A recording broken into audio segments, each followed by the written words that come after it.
Perfect. Well, this is our sixth one. Definitely really excited. It's been fun continually doing this week after week. So thank you guys all for coming out and really supporting this. And really just thankful, Greg, especially for you to be here from One Club, is our president who heads that up. So it's really nice to have your guys' support.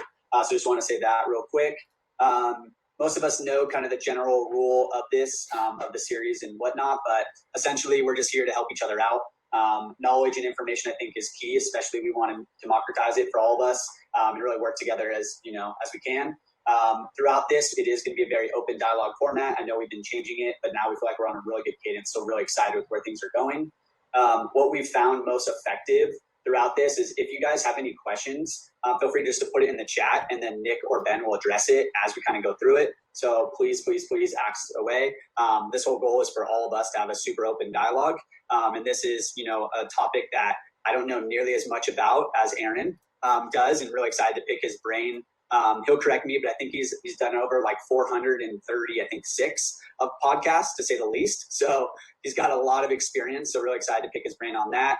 We'll go through like our usual cadence, asking more business specific questions, creative, and then also digital trends. And then at the end, we'll just cap it off. So podcasting, as we all know, has been something that's been growing immensely. Actually, this year, we've seen it increase by 10% as the market size. So it's up in 800 million plus as a market, which is pretty interesting to say the least. And so we've seen a lot of new adoption that's been happening from smaller brands to larger brands, and then also niches as well. So the high level stats, just to set context for all of us, there's over 30 million podcast episodes available on streaming platforms. 32% of Americans listen to podcasts monthly. And then this last stat is just unbelievable, but 54% of podcast listeners are more likely to consider buying an advertised product. So talk about opportunity and size. I think that's such a huge opportunity for a lot of different brands that we all work with. So without further ado, Aaron, thank you so much for joining us, man. I know you're Pittsburgh native, and I know Nick, came, very, very highly recommended. So if you just want to give a quick little blurb on who you are, and then I'll just kick it back to myself from there. Right on. Yeah. Pittsburgh born and raised, went to the University of Pittsburgh, won 2 national championships there playing ultimate Frisbee, graduated, became severely disenchanted with the way in which the Career Resource Center prepared me to join the working world. And the podcast, which is now, I think, 4.5 years old, like those numbers that you were saying of the number of episodes, it all kind of blurs together for me, frankly. But that has been this exploration of the interesting business models, industries, career arcs that people can find deeper fulfillment in pursuing, and trying to, start to understand that for my own education and the education of the audience. And through doing that, launched a event series called the Going Deep Summit with hundreds of attendees, speakers, and the capacity to do that was the impetus for my agency, Piper Creative, to launch just over 2 years ago. And our whole idea is that we help our clients produce serialized, consistent content on the platforms that are going to be relevant for them in their business. So what that looks like, really tactically, is helping a financial advisory firm have a weekly presence on YouTube, help a lawyer that specializes in helping startups give some of his hard-earned wisdom over 30 years experience with a regular LinkedIn video, or helping a venture capital firm produce a season of their podcast that documents or shares the biography of their portfolio companies. Awesome. Well, thanks, man. I'm really excited to really learn a lot more about this. So just so the way that we'll do this is we'll go through just from a high level, I'll talk through a business trend, and then I'll ask you a question, and then we'll go through another business trend, and then we'll just continue that cadence as we go through. Cool. So for me, I think this is really interesting, I think, for a lot of us. But as we know, there's multiple ways to build revenue from podcasting, right? Whether it's ads, affiliate marketing, courses, and premium content. And what we did is we just want to take screenshots of what you're doing, right? So it looks like some of what you're doing, you're selling swag online. You definitely have that summit that you were talking about. And then also being hired rather to speak on behalf of that. Can you talk us through what are the other ways aside from just advertising that, different podcasts are getting? Yeah, totally. So specifically to us, a majority of our revenue is coming through those client relationships where we're getting hired, and not only establishing like a longer lifetime value from those clients that come in, but a significantly higher revenue number and margin. That's in general my recommendation for folks looking to come into the space. I think that even if you look at trends associated with some of those advertisers that everyone has heard on a different podcast. Right now, the technology in the space, the type of buyer, and the frankly limited metrics relative to other forms of either video advertising or SEO by building a website with a bunch of blog posts makes it tougher for those kind of more commodity type of products, more low margin type of products to be sold in a podcast environment. So all the ads are for a Casper mattress with a fat margin, one of the different website providers, whether that's Squarespace or Wix or Weebly, or these other products that have that kind of more quantifiable long-term value to them from an ad standpoint. We really kind of shy away from that, and that's partially because the scale of an audience that you need to really have that be a sustainable business in an ad-supported way is just frankly exceptionally hard to do. Despite our space as the largest business podcast in Pittsburgh, we would effectively still be kind of scrounging by if we were driving through an exclusively ad-based model. And similarly, I tend to look at those almost like you would look at the marginal type of marginal influencer, the large scale influencer. Like Kylie has been tremendously more successful because she created her own cosmetics company and owns the equity and has significantly more upside than the person that's just selling a post for $1. It's like, old like rich dad, poor dad type of stuff of, selling your time or selling the non-renewable resource versus building that long-term equity and putting it in place. So we see that as much as we can optimize for ticket sales to our event, which gives us that valuable data, that relationship via email, and getting to stay close to the consumer. Awesome. Yeah, that's kind of what we're seeing too. I mean, and it's, what we've heard is that a lot of people, especially from podcasts, there's multiple ways to make revenue. And I think it's about being very smart and consistent with the other ones as a way to kind of build up as well. So I think this is like a big thing that we've seen, right? Like looking at the numbers earlier, everyone has a podcast, everybody's got a show, episodes, competition, is large, right? And it's turning into a quote unquote highly saturated marketplace. What are you thinking? How are you finding growth in a saturated marketplace? And what are some strategies and tactics that you see will be successful in the future? Yeah, I still think that there is a long road to hoe as it pertains to, I don't even know if search engine optimization is the right term for it, but there's reports that have come out or public relations announcements that have come out of Google of them fully documenting all the podcasts that are in the Google Play Store. And then eventually their aspiration is for someone to say, when Aaron talked to those guys in San Diego, like, what did he say about blah, blah, blah? And Google being able to actually call that clip of audio from my voice and go directly to that moment. The tech isn't there yet, but I think that that's coming. And I think in an increasingly audio-centric type of world and audio computing type of world, that's going to be still kind of a long tail that a lot of podcasts are pursuing. And then similarly, from a brand standpoint, it's what are you known for? Are you known for interviewing the same authors that everyone interviews because they're on their book tour? Are you known for pursuing the exact same stories about whatever topic du jour? Or do you have a fundamentally differentiated narrative that you're telling? In my case, we were joking before we started, I interviewed an office furniture wholesaler from outside of Pittsburgh. He's only been on one other show, and he said that it was frankly really poorly done. And so, this is someone that's built a $100 million business that a ton of people, once they learn of him, would love to learn from. And we own the corner of content relative to that topic. So that kind of positioning and that kind of hard pursuit of a unique story is the long tail. That's awesome. So I know we've started to see this in obviously the current landscape. It's probably something that has helped increase it even more. But the growth of podcasting events, right? I think that's something that has tremendously started to take fit. And we even saw, Vivid Seats found that the podcasting live events industry earned over $55 million this year, more than 10% of the size in advertising market. So I guess in that regard, can you talk us through what your thoughts are on virtual events and whatnot, especially given the light of situations today? So I hate virtual events. I think I think that like people were like trying to push us to do a virtual conference or something. And in general, I like think of them as really low latency, lacking so many of the core reasons that I want the live event. I think it's just better to position it as a completely distinct another thing. And the big part of that to me is, part of what made, I don't know if you guys are watching the Jordan doc, but what made him great was the crowd's reaction when he made the game-winning shot, or the way that the crowd oohs and ahs as Muhammad Ali lays an amazing combination on his opponent.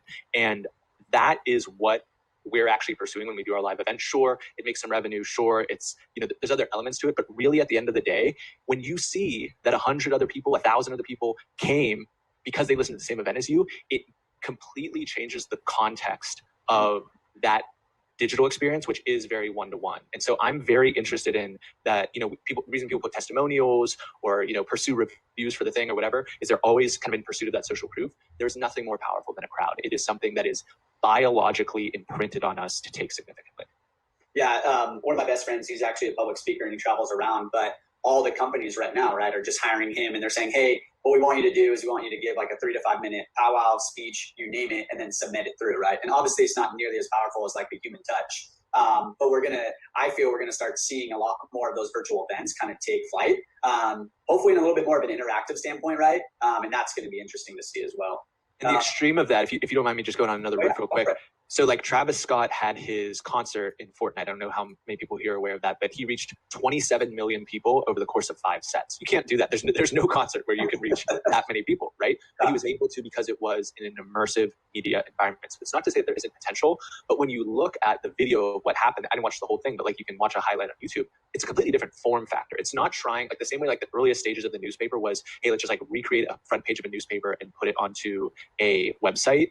That wasn't like how you actually want to read news on the internet. It's the exact same concept. If we're going to go virtual, it has to push as far as possible into a different form factor and embrace that media. Yeah, that was pretty wild to say this. I mean, he would have not been able to do that like legally in person, right? So, so the second, or the fourth idea is just the emerging role of the highly trusted influencer. And we're starting to see a lot of individuals, whether they come from a very popular, pop culture standpoint, right? Or if they come from an actual niche themselves. And we're seeing it, in sports, we're seeing it in fine spirits, you name it, which is, extremely interesting. And I'm just curious, like, what do you feel like, your approach would be to building trust with your fans, and how has that helped with your, podcast growth? I guess, like, what are some specific strategies you've done to increase your reach and to do that from more of like a personal standpoint? Yeah, I mean, trust is just a balance of consistency and transparency. So I show up and it's not like I said one thing in episode 311 and then I contradicted it in 350. There's a lot of consistency in the behaviors and the stories and the perspectives that I'm sharing.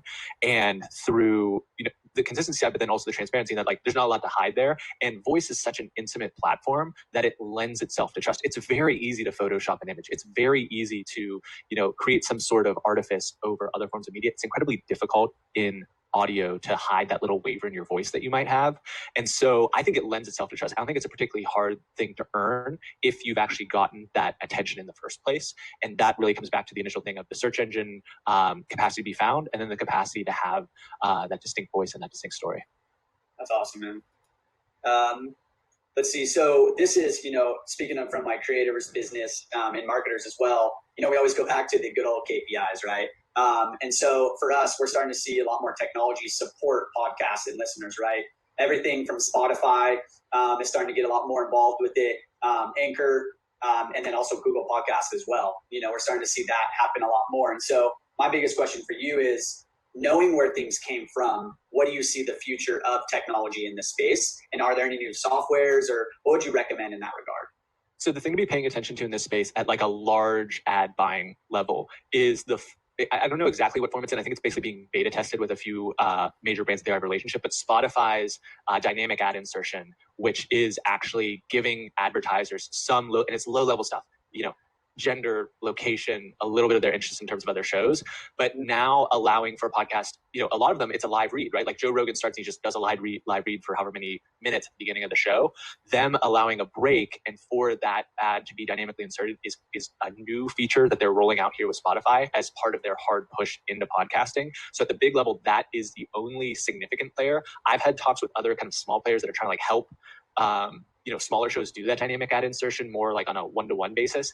And I mean, it's just underdeveloped. It's not something that necessarily lends itself really easily to that in the way that we're accustomed to with either video or written text. So outside of that, there's nothing like particularly stand out. Wow, definitely a huge market to be tapped into. I think this is something that we all can relate to, especially just listening to podcasts myself, but we're starting to see a lot more of the major brands get involved, right? Like the GEs, the IBM, Watsons, and all those, larger scale brands.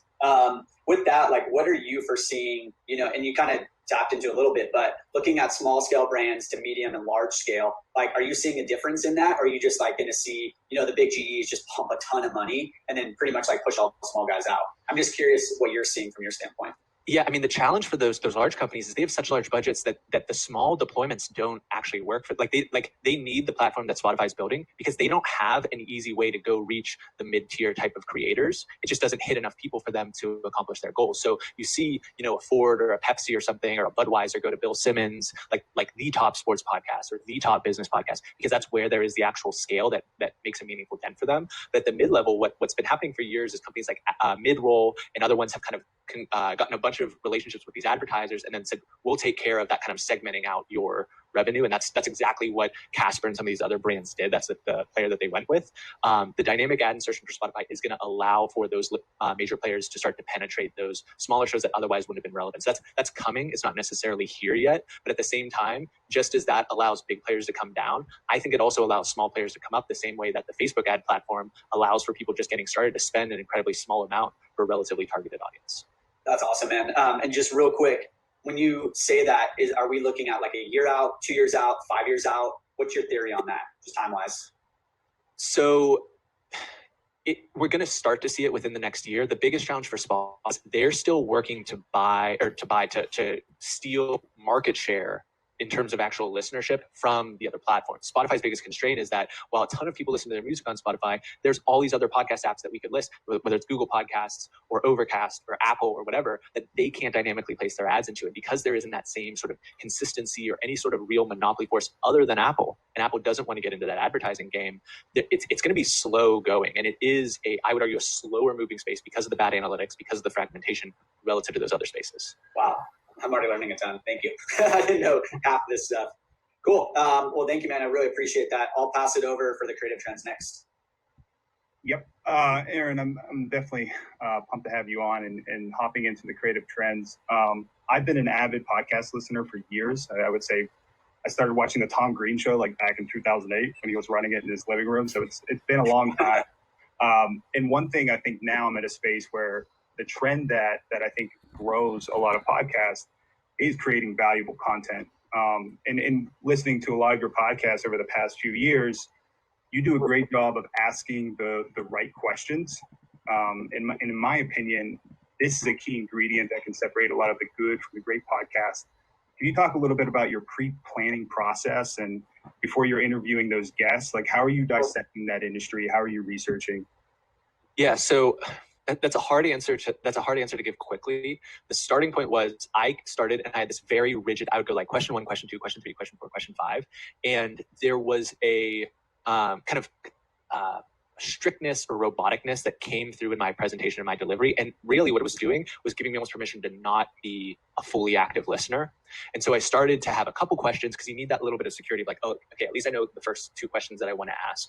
And I'm now to a point where outside, like I had a very big interview that just recently happened with Ben Hunt, who is like literally a hero of mine. So I needed to like over prepare to just keep myself cool. But more often than not, like, if it's the office furniture wholesaler, it was just like, frankly, just being an incredibly listener and doing exactly the critique that I had when I started the show. The critique that I had was I would listen to a show and I would be mad someone said something interesting and then the interviewer didn't follow up. And so that seems like such a simplistic thing, like just listen. But in the listening, you actually uncover the interesting nugget within their answer that allows you to go deeper that you just can't possibly prepare for. So a lot of my preparation now is more trying to learn the space so that I'm not a 1 out of 10 or a 2 out of 10, that maybe I'm like a 3, 4, 5.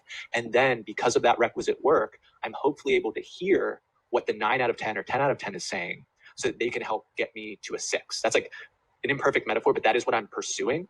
And I'm confident in my ability to articulate the little bit that I've learned to get to a 3 so that my guest can carry people to that 6.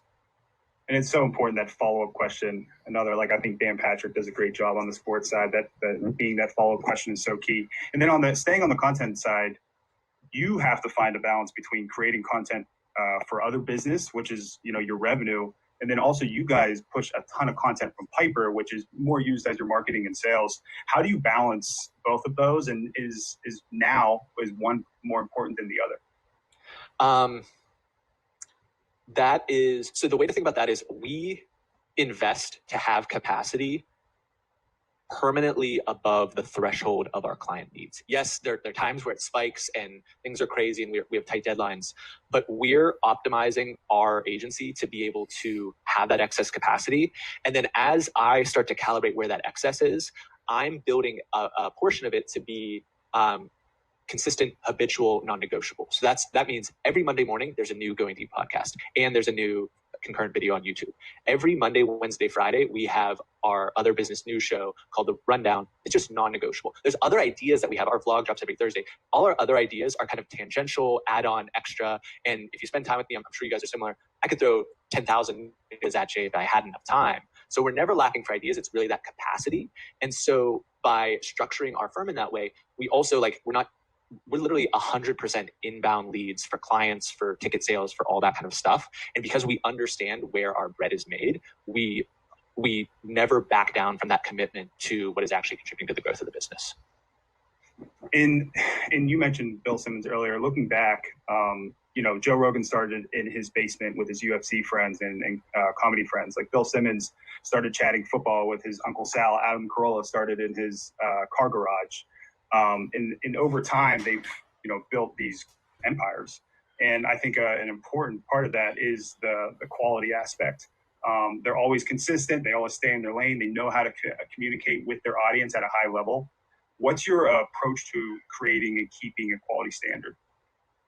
To me, it's just whittling away the flaws. Like I always think of quality more through the lens of the removal of error than the execution of some sort of ideal. So I upgraded the mic. What do you know? The podcast got better. I started being less robotic as an interviewer. What do you know? My interviews got better. I started to do a teaser at the beginning of the episode from the most compelling bit of audio between minute 10 and minute 25, so that they would create an open loop and people would be more, frankly, primed to listen through the remainder of the episode and get the full value of the conversation. I could keep going down that list, but that little thing, I didn't learn until episode 140 or something. And it was like, what was I doing? What was I doing for years? But because of that willingness to continue to just hone the craft and the almost painful level of detail that you have to pay attention to each thing, and the willingness to admit man, I've really been effing that up for however many years, that it's just a kind of a slow process. And now, you hear some of these characters, and most of the ones you listed, they can do minute monologues. It's nothing now, but it's because they started with 3-sentence monologue. It's just slowly accumulating from there. And earlier we talked about the value in asking the right questions and getting those right answers. And now it's, being in the saturated market, it's more important than ever to get it out there, get the content out there, right? And a great way of doing that, that we've seen and you've done, is cutting up one episode with 5 mini clips. And then now you have 10 pieces of content that you can share with your audience based off of one interview. How important has mini clips been for your growth on LinkedIn and on YouTube for each of those episodes? Enormously. When I go around to meetups or general business events in Pittsburgh, when I did, I guess, before all this craziness, R.I.P. Yeah. I would be people would come up to me and be like, "You're the guy all over my LinkedIn." I didn't even know who I was. They would say that, right? And so the mistake that can be made is seeing that as exclusively a vehicle to the podcast. I'm doing this so that people watch the podcast. I'm doing this so people be aware of the podcast, as opposed to an end of itself. There are people that will never, ever listen to the full podcast, whether it's on a podcast player or YouTube, but they'll consume a piece of micro content from me on LinkedIn once every 2 weeks. And if that is of a high enough quality, which I believe it is, that can be enough to turn them into a client, an evangelist, an advocate, a referrer of some way, shape, or form. And so it's really actually making that hour that I spent with the guest and however much time I spent prepping and post-production, it's actually just leveraging that to a higher degree, as opposed to just being married to how do I get a new subscriber? How do I get a new listener? Because that's not really, back to the KPI thing, that's not the number one thing that we care about, despite me wanting more over the long term. And then when you're sharing these, are you getting any feedback from the guests? And you alluded to this earlier, of owning these domains and having interviews with people that don't do interviews. And then now they all of a sudden just share this interview that you did with them on their LinkedIn. Has it positively impacted their business? Have you gotten any feedback in that space? Yeah, I don't want to sound overly too much to count, right? So one of my favorite ones is there's a venture capitalist in Pittsburgh who we did this interview, and it was really hardcore, the metrics for B2B SaaS companies, the CAC to LTV and all this kind of stuff. And then at the end, I think he offhand said something about intermittent fasting. And then we had like a little thing on that for 2-3 minutes. And then he told me, he was like, the last like 5 people that have come in to pitch me their business have brought up intermittent fasting to me. And it's been an absolute, like, 'cause you could tell he really loves like doing it, what's done for his body and all this type of stuff. And I don't know if that's necessarily, there's other ones like people close deals and other stuff that is, you know, I don't know, less tangible. But like, to me, that is the story that almost like, just bringing the most joy, that brings me a lot of joy. And Josh talked about this earlier, going into the next trend. You know, a lot of people are using podcasts as marketing strategies to disrupt industries. You know, how are your approach? You do an interview with somebody in a random industry that has never done an interview before, and maybe they're interested in working with you guys. What's your approach to selling podcasts to these archaic industries? Back to like us, like me literally not exaggerating when I say that all of our clients are inbound. I don't really do that much like traditional early stage selling. Like, you know, the details, like the setting up HubSpot, like you're not like bound outreach. Like we have a HubSpot account, and I'm woefully underusing it and like misusing it and forgetting to use it, right? Because like literally in the last 24 hours, we've had 3 inbound leads where someone filled out our contact form, and like who knows what that turns into, but it's it is a way of filtering for the people that get it. I'm not interested in spending much time convincing someone that if they had a podcast where they talked about their company culture or their portfolio companies, that would help them accomplish their aims and their goals. If they can't even like get to being interested in that, that's actually what my content will eventually prove out over time. But like, that's not what I'm interested in debating over and over and over again. There's enough people that get it. I really am looking for the Venn diagram of people that get it and people that have the budget to execute it at a reasonable level, because those are not always overlapped. And then the last point, I think a lot of podcasts and podcasters are following the blueprint of successful podcasts and people that are killing the game. And I see on your end, I know you guys have a love for Barstool, and we've chatted about doing pizza reviews in Pittsburgh, and you guys do, you know, rundowns that's similar to Barstool's rundowns and like behind the scenes. And, you know, they have built this template in terms of how they're scaling a creative company. Did you just see an opportunity to duplicate this and do this in Pittsburgh? Like, what was the approach and the impact of Barstool on Piper's creative strategy? Once again, this is going to be insanely hard for me to keep a short answer, but you can go long here. Yeah, you can go long, man. Don't worry. Yeah. So what's so interesting about this is, when I've had conversations, Nick, I've told you about the Barstool influence. I actually get more of like being accused or like considered Gary Vee influence through most of the people in Pittsburgh. Like, they're like, you're doing the Gary Vee thing, and I'm like, we're definitely taking stuff from him, but we're ultimately aiming creating high volume content. Is that why they call you Gary Vee? Because it's business oriented, and it's, for right now, highly Aaron centric. So like in the same way that he's that like center of mass, that a lot of our content right now has me as the center of mass. That's frankly because we're just 2 years old and we're just getting started for the eventual playbook that we want to be running. The Barstool playbook has so many perfect elements to it. Everyone here like literally would get more value from turning off the remainder of the interview and going and reading Naked Brands by David Perel, because it so perfectly articulates the thesis that I don't even necessarily know LeBron's media production company, which is the reason he moved to LA, but I know that he has one, and I only care about it because it's LeBron James. And I watched one of the TV series last night that his production company is behind. Self-made Madam C.J. Walker, by the way, is really good. And the same premise of Barstool, where you are so married to the personality. It is not about the result of the game. It is not about the jersey, although the Barstool jersey is definitely its own thing. It is about, I like Big Cat, or I like Dave, or I hate Dave, or I like KFC, or I like, and we go on and Chicks in the Office, all the way down the line. And that loyalty and that personality-centric brand is what the consistency and transparency enabled by digital media opens the door for in every single domain. And the way downstream implications of this, there's actually a very specific rundown where like the light bulb just completely went off for me. You guys might be familiar with Body Armor, the not energy drink, like sports drink or something. So Body Armor was started by a guy named Mike Rapoli. Mike Rapoli previously created Smart Water and Vitamin Water. So beverage genius, right? He went in the early stages. He got money from Kobe Bryant. He got money from Dr. Pepper for his latest iteration. And in their most recent valuation, most recent funding, Body Armor was valued between $1 and $2 billion from an investment from Coca-Cola. And there's obviously setting the stage for a similar acquisition for billions of dollars down the line. And when that went down on the rundown, KFC turns to Dave and goes, man, why didn't we get some equity? Because for all of the brilliance of those guys as content creators and as entertainers, without a shadow of a doubt, the missing element of that model is that, and they're starting to learn this, like Erica gets this, and the whole big brain, maybe this is like too inside baseball for people, but this is like their version of Shark Tank type of thing where they're actually getting equity.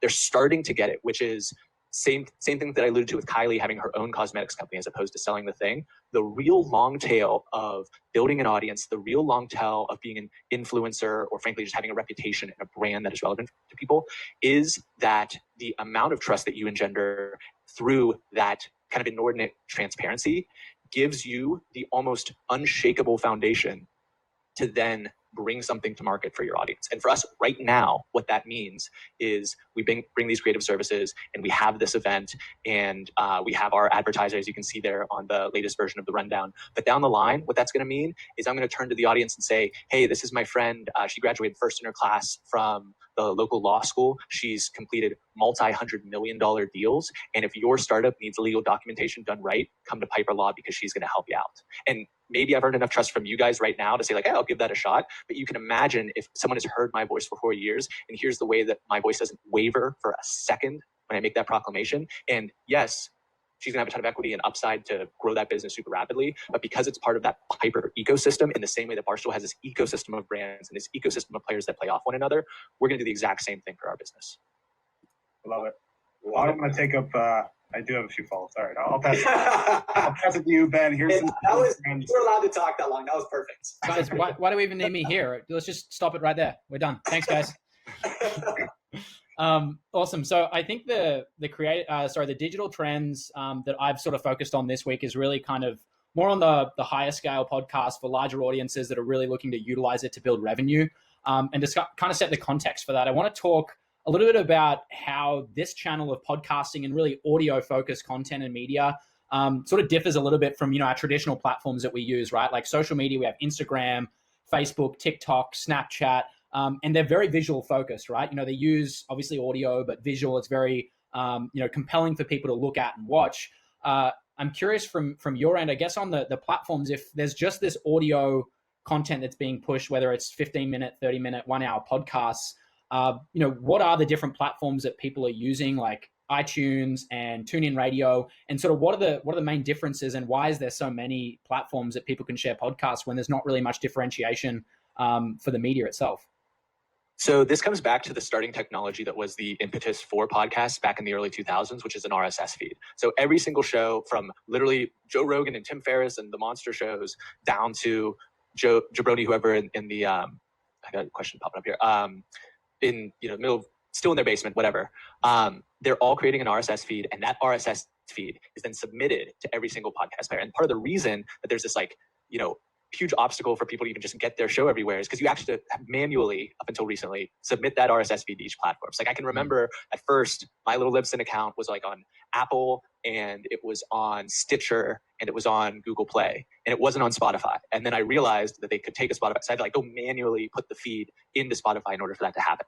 Now, more recently, Anchor, which has since been acquired by Spotify, has tried to take as much of the obstacles for that out of the way, but it still is an underlying technology where there's an RSS feed that is submitted to all these different platforms. And the reason for the fragmentation was, at a platform level, I want the attention. I don't want the attention on Apple. I want it on Spotify, or I want it on Stitcher, or whatever these other places are. And there is no real gate other than what Spotify is building, where they now have their exclusive shows to this platform that lend itself to bringing people to your place as opposed to somewhere else. Now, Luminary is this exception where people pay like a Netflix type of subscription for theoretically exclusive content, and there's exclusive content there, but it has been, from all outside calculations, a spectacular failure despite raising tens, if not hundreds of millions of dollars. What they're trying to copy is a model that is more successful in the Eastern Hemisphere, where there's an actual habit and consumer behavior that is learned to pay for shows. So the same way over the last couple of years, people have started to learn to pay for a couple media subscriptions, whether that's Wall Street Journal, New York Times, or The Athletic, or what have you. That has been learned as a behavior for podcasts in the Eastern Hemisphere, and that's still pretty foreign for people in the West. So it's really a matter of kind of the history of that technology and a history of the learned behaviors. If I've listened to Bill Simmons for free for 12 years, then it's going to get me to start paying in year 13. Yeah, it's super interesting. Do you see that question come through? Yeah, I think that's a good question to kind of throw in there right now. So Jennifer's asking, can you talk about the tips and tricks for getting more discoverability on iTunes, Spotify? Is there any sort of SEO hacks, keyword usage, descriptions that sort of help you get more discoverable on those kind of platforms? So I haven't come across anything that is just so wildly compelling that it's like an unambiguous win that other people are failing to do, outside of just like the most basically obvious things. Put the title of the person that you're interviewing in the title and in the first paragraph of the description. Similar to Google taking that inventory of the spoken word in the actual show and being able to pull stuff out of that. I think that these platforms are all moving in the direction of helping with that. But like even now, part of the reason I can tell it's not particularly effective is I use Overcast for a lot of my podcast listening, and half the time I can't find the freaking show that I'm looking for. And I like am digitally native and I know the show that I want, and I'm not a freaking idiot, and I vaguely understand marketing, and yet I can't find the thing that I'm looking for. It's like it's still broken, and if I had more actionable advice, I promise you I would be giving it to you, and I would probably be implementing it myself. Great question, Jennifer. Thank you. Hey, Yeah, go for Josh. Can you talk about though what we were talking about briefly with just imagery of the person and how that helps from a YouTube standpoint as well? Just quickly go on that. So YouTube is completely different. YouTube is a fantastic search mechanism. And we saw something early in April where an interview that we had done just like got caught by whatever element of their internal search and suggested video algorithm was. And we got like 3,000 new views on a video within a 7-day window or something, which was fantastic for us. So the thing that I mentioned before this was every single podcast, when it goes up on YouTube, the thumbnail, which is that custom image that is associated, and kind of I call it the movie poster of the YouTube video, which is someone clicking to go watch it the same way that they would see a movie poster with The Rock or something, like I'm going to go see that movie. It's best to have faces reacting. The number one thing to study for this is David Dobrik. David Dobrik, one of the most successful YouTubers around. He has like the same 3 faces if you go to his channel across all the different videos. It's different videos, same face of him just being like, or something. Same smile with like a backwards Dodgers hat. But it's literally the same image. And that's like one of those things where as creatives, we want to be romantic. I created this amazing new thing for each new thing. And yet one of the most successful YouTubers on the planet has figured out that I found the 3 images that work, and let's just ride them into the ground. And by ride them into the ground, ride them into literally millions of dollars. Yeah, that's super interesting. And I feel like to kind of segue into this whole advertising on YouTube channels and especially on the podcasting side, I assume similar to YouTube, there's different strategies for actually advertising, brands and businesses that kind of come to you as a larger scale podcast. This is an interesting example of kind of like cross-platform use, building websites around podcasts. This is one specifically on Star Wars, which I thought was interesting. They have the social, they have the website, but more on the advertising side, how are ads kind of positioned during podcasts? I know you can have them at the front, at the beginning of the podcast. You can sort of put them in segmented, almost like pre-recorded splices during the podcast. And then there's also, more native type of ads that come up almost as like a conversation piece. Do you see a difference in changes in how those ads are kind of positioned throughout podcasts? Yeah, I mean, there's the pre-roll, mid-roll, end-roll ad slots. The most expensive are always the mid-roll because you're in the middle of the conversation, you're fully invested, and it's going to obviously pull you in if it has that audience and download number. I see on one end of the spectrum, Vox, which owns Recode. Recode has Recode Decode with Kara Swisher, and the other Recode show with Peter Kafka. They do it's not a dynamic insertion, but it is a completely separately produced piece of creative. Gimlet was also a forerunner on that style of ad production. I think those are super compelling. If you guys read Naked Brands by David Perell, like I mentioned, it will kind of You'll see why I have a bias for the other style, which is Big Cat and PFT from Barstool, literally talking about wearing MeUndies, is precisely tapping into the concept of identity. People listen to that show because they're imagining that those two people are their buddies in the sports bar. And not that like I go to bars and talk with my friends about the underwear that they're wearing, but in a kind of more meta level, that association that this person that I trust, this person that I like, this person that I identify with, the things that they talk about are a kind of representation of the ideas that I buy into and the way that I think about the world. The products that matter to them, the products that they're willing to invest in, can be assimilated into part of my identity. So I'm always partial to the host ad read if it's authentic. When they do the half, I don't know if I can swear on this, but the half butt paper read, the half-ass read, where like they're clearly reading the written thing with no authenticity behind it, that's a problem. That almost will have like the counter effect, because this person I identify with, whose voice I know intimately, is reading it in a way that signals to me they don't give two shits about this product. That's a problem. But if you've done the requisite early stage onboarding and research to say like, hey, I bought these pants, or I ate this meal, or whatever the thing is, and it was lovely, that's the capacity for that person you trust to convince you that that product is worth it is so high. I mean, that's really the essence of influencer marketing. But when you think about voice, it's so incredibly powerful. Absolutely. Yeah. I mean, we talk so much about the authenticity of advertising and how, important it is for influencers and businesses and brands to be sharing content that's actually valuable to their audience and not obviously just taking a paycheck. And, like you were just saying with the podcast, you have splicers that say, hey, I want to take a quick break from the podcast and talk about their sponsor that's clearly pre-recorded, and obviously just, revenue for the influencer. And then you have others, like you said, the sports bar type thing where it's a conversation piece and really authentic and has credibility to it.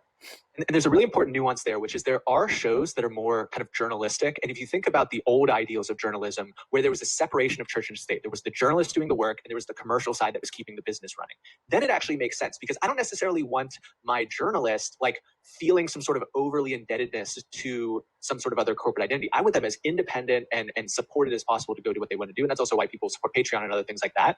But for those kind of more quasi entertainment, infotainment type of shows, which is, Barstool is the epitome of that, but so many other ones, then, we're aware that you're trying to run a business. We're aware that you're off doing your own thing. Then it actually fits the bill. So there is that kind of nuance there, dependent on the type of program that you're listening to. Yeah, and I think what's funny, you have podcasts like Joe Rogan as well, who are like, yeah, I'm taking money from these companies, and I still like the product, and I still like the brand, and that almost adds more weight and transparency and authenticity to the message itself as well. And I don't think a lot of people can do that, which is interesting. Lastly, kind of just getting into growing an audience through podcasting. I'm curious, we spoke a little bit about KPIs earlier, and I'll start with the organic side and just more on the podcasting side and owners of the podcast and hosts and things like that. What are some of the key metrics that you want to keep in mind when you're trying to grow your podcast and your audience and things like that? Yeah, so I'm always looking for, so I mean, it's almost like YouTube is a better pool of data for me than what I'm seeing from the podcast players, because they're just so abominable. I'm almost to a point where I really don't check those statistics and those metrics that often, if I'm being completely honest. But I'm looking for the relative download size compared to the preceding 5 to 10 episodes worth of downloads, because that actually gives me some insight into, versus my existing subscriber base, how much did this specific episode move the needle? How much did this actually drive from an attention standpoint? And so outside of that, I'm bought into consistent growth. I'm more interested in how many, views did that micro clip that we put on LinkedIn do, like how many, CEOs did that reach? How many people in Pittsburgh did that reach? Is frankly more compelling to me than anything that's coming on the podcast side. But if I can talk about this graphic real quick. So this is showing the general growth in podcasting, but what's way more interesting is a study that came out that was the amount spent per member of the audience. And so like how much is someone spending on a TV watcher versus a YouTube viewer versus a radio listener versus a podcast listener? And the most bullish argument amongst many for podcasting is that in the world of advertising, a radio listener is valued at 10x the podcast listener, which is ridiculous. At least to me, when I hear that number, that is ridiculous. Wow. And that is because this kind of dynamic ad insertion that Spotify is trying to develop, that is the gateway to more money being able to come in on their terms and reach this audience, which anyone with any sort of sophistication understands is listening really intently and has an enormous amount of potential to them. But expect to see that trend line to continue to increase as the capacity for metrics to be absorbed about the audience improve and the dynamic ad placement. Yeah, and it's super interesting to kind of see the growth of this industry. Obviously, it's kind of parallel with the growth of podcasts in general. And sort of on this note of paying and advertisements being placed within podcasts and in these different channels, on a KPI side, what's important for advertisers to sort of keep in mind and focus on when they're paying for ads within podcasts and trying to convert customers? I see a lot of brands doing custom codes to kind of correlate back, because it's not like you can track a click-through rate, conversion rate, impressions and things like that. Yeah, I always struggle with that. I think that's almost like the eternal type of debate of marketing, is if you're a performance advertiser and you are really looking for that quantification of, how many clicks was driven to this specific URL, how many of that converted into actual buys, like that's great kind of ground data for where you want to be. And you can definitely, waver off way too far into the unquantifiable realm and never measure anything. Yeah. But my whole bias is frankly towards that side of it. Like to me, there's no way to necessarily co-sign if there was like some video of Drake saying Aaron Watson's podcast is on. Like there's no way to quantify exactly what that does to people's brains, but we all understand as social animals that the cosign from one of these frankly monkeys at the top of the hierarchy is a really, really big deal for people. So like I'm totally with you that is all exactly what should be looked at, but I have this kind of like gross bias towards that more unquantifiable side. Absolutely. Yeah. I mean, you have, like you said, you've had a podcast that's been going for however many years with hundreds of episodes and all these listeners. There's so much more weight and value that comes from what you say compared to someone who may have exactly the same amount of listeners who's been running a podcast for 4 weeks or something. So I think quality versus quantity, there's just an interesting balance between the two. Yeah. Thank you. Josh, I'll hand it off to you, mate. Yeah, I guess just on that regard, that's such a good point. I'm just curious, like, for instance, say I had, a brand per se, and I'm like, hey, I would love to, put it on your podcast and whatnot. Like, what are the metrics that you're telling people, or what is like the industry standard? Like, hey, we promise you X, Y, and Z, or is there any of that baseline that's happening?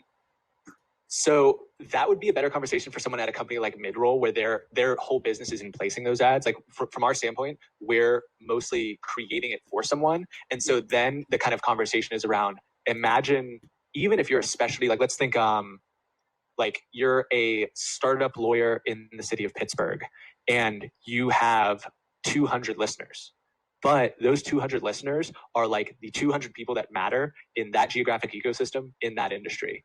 Your ability to bend their ear 52 times a year, if it's a weekly show, is like I just don't know how to quantify that if you don't have the other elements of your business in place. Like if you don't know how to sell a deal, then there's a whole other conversation that needs to be had. But it's always within the context of, what would it mean to have that audience? What would it mean to have that consistent presence and that trust? And frankly, the ability to tap into them when you need them. Like there's this number about Shopify, nearly surpassing the biggest bank in Canada for like the largest company in Canada right now. And it's because all these people finally rushed on and like made their Shopify when they'd been kicking the can and not doing it for so long because they had physical retail. But all of a sudden everyone's at home, they can't sell many things, like might as well get to it now. And that tells you a lot about human behavior and other elements of the story. But it's like, wouldn't it be so nice if you had 10,000 people that you could just email, hey, our Shopify store is up. If you still want to support us, here's the way to do it. Of course, that'd be better than not having it. But it's really hard to quantify that difference until you really need it. Yeah. It's cool, man. A lot of, brands and, that we know and whatnot are definitely entertaining that and have been doing it. And they're literally pushing a lot of their dollars away from IG, away from Facebook, and just going full blown into it. And they're already like charted out June, July, like all these different shows and stuff like that. And it's definitely really interesting to see that. But I mean, it goes back to influencer marketing and word of mouth. And I think marketing and all that, if you're authentic and if you actually believe in what you stand behind, you're going to be good to go, right? And that's the intangible stuff that I know in marketing, right? It's all about ROI, like all that. Like that's the debate, right? And it's just interesting to see your point of view on it. And I think we're all aligned on that, because at the end of the day, what I tell a friend and whatnot, that's way more powerful than any amount of money that anybody can put on it. So thanks for saying that. So just what we like to do at the end is just kind of a quick little recap of ideas, just to kind of compartmentalize it. The key learnings, right? There's many ways to build revenue from podcasting. We, strongly advise to check out the other ways and see how they do kind of work a little bit independently, and they're not the end all be all, but just something to challenge. What do you do if everybody has a podcast? And Aaron, you gave us a ton of good insight in terms of how to be unique, how to be different, the idea of quality versus quantity, and how you can use that effectively. And then also I think on our end, right, is, since we do work with a lot of brands, how can we help them get into the game a little bit more? And Aaron, I think you're obviously a great person in this regard to kind of be as, somebody to reach out to in the future if that's something that, one of us does have a question on. And then I just think the last thing is the idea of the intangibles and tangibles, the stuff that we really just fleshed out. So aside from that, thank you, man. I learned a lot, to say the least, and you were so helpful. And I cannot even just thank you enough just for your time. It means a lot to have somebody like yourself just come on here, and I feel like I just got the craziest lesson, and I cannot wait to read that book that you recommended as well. So I know we're at 10:40. We're a little bit over But does anybody have any questions for Aaron while we have him here or whatnot? Feel free just to place it in the chat. And yeah, I got a quick question. Aaron, you said you've done over 430 episodes or something. What's been the most memorable, I guess, moment for you during all these episodes? That's a good one. Man, that's tough. That you can definitely legally talk about, I guess. I mean, there's a recency bias in this, but I just interviewed Ben Hunt, who has some of the most kind of macro influential writing that I've ever read. And my background is I'm really into economics. I pay a lot of attention to finance. I'm not necessarily playing there. And he has this wonderful way of blending the understanding of narratives with understanding of markets, understanding of, high level investing from having run a multi-billion-dollar hedge fund.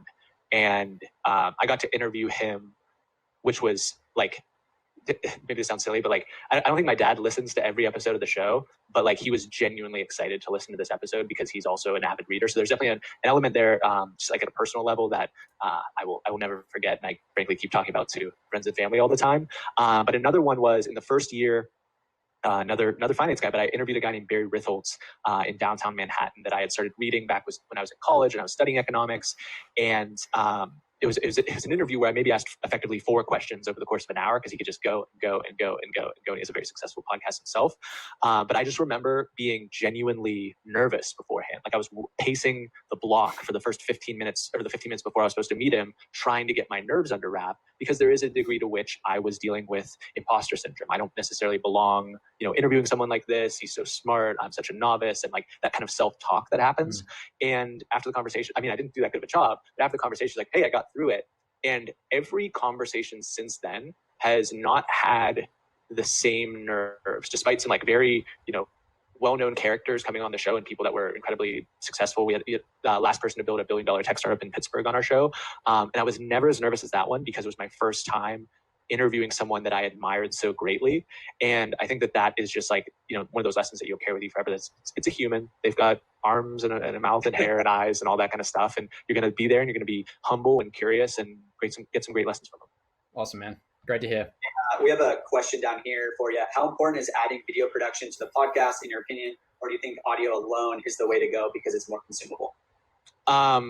I think that video is incredibly important for discovery. So video is what helps, us produce that micro content for LinkedIn, Instagram. We see all sorts of discoverability picking up on YouTube right now for our channel. And I think that is the biggest part. Like, I think long-term habits, eventually people are just going to want the audio and they're going to be able to carry it on the go as you can do with a podcast. But we've seen audience growth since introducing video. We've seen audience growth since refining our video approach. So undoubtedly, if you can, it is only going to help unless you're, I don't know, like flicking off the audience or something as you do the recording. That might still work. I don't know. Who knows? Awesome. Any last questions? Anybody? Well, sweet. I think that's pretty much it. If any of you guys do have any follow-up questions, feel free just to email me and we'll get back to you. Again, thank you personally. Very much appreciate it. Your knowledge and wisdom is going to go a long way for all of us. And so we very much sincerely appreciate it. Also, just want to say thank you to everybody who was able to come out this week. Really thankful that you guys are all showing up, and hopefully this is continually adding value for you guys. And at the end of the day, we just want to work together and create great stuff. So just want to say thank you, everybody, and have an awesome Friday.